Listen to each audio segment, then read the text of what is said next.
Okay, so do you get a second opinion in regards to foundation issues you might have on your house, structure, house you're thinking of buying, or house you're thinking of selling, to see whether you have a problem or don't have a problem? Do you take one person's word for it, or do you get a second opinion? What do you think? Well, some people are going to answer that and say, you know what, I know somebody who's trusted. I got a referral from someone.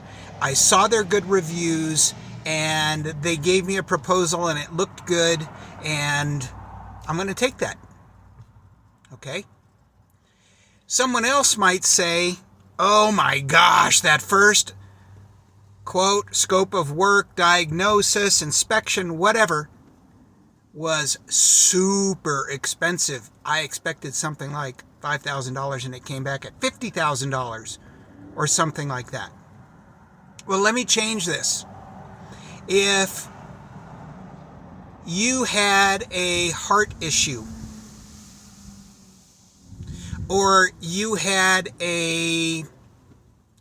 some other kind of physical ailment that you're not really sure about what it is, and you went to one doctor and they said, well, it's nothing, don't worry about it, but you know it's something, and probably with your foundation you would know it was something too, but they said, nah, it's nothing. Would you accept one opinion, or would you go looking for a second opinion?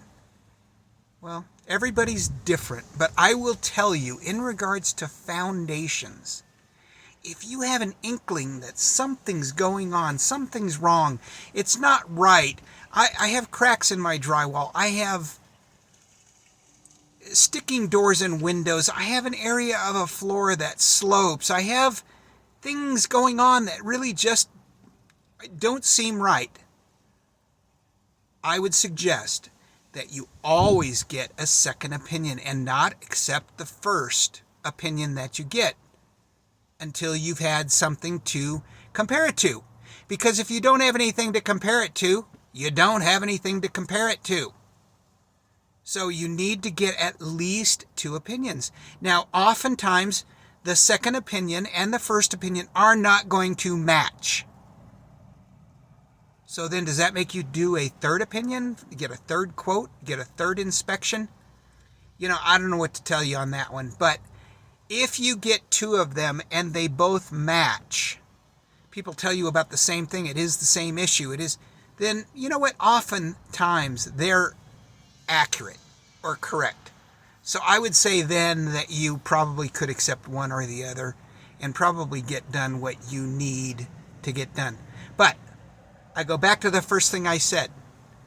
Do you get a second opinion? Have you had an issue with your foundation and you didn't get a second opinion, and you found out later that you had to go back and get somebody else and it cost you more money to get the additional work done? Something like that. Tell me about that. Let me know. Comment. We can learn from each other here. Or you can follow and you can get information from Foundation Repair Academy too. But anyway, just a word to the wise. You really do want to get a second opinion. And in some cases, if it's fairly severe, or you believe that it's fairly severe, and it's going to cost you tens of thousands or hundreds of thousands of dollars, you might get an engineer's opinion in there too and pay for that, rather than getting these free inspections and making a decision by the free inspection from a foundation repair contractor. Anyway, words to the wise, take it as you will. I've seen thousands of houses and made thousands of proposals for work. And you know what? Not everybody agrees.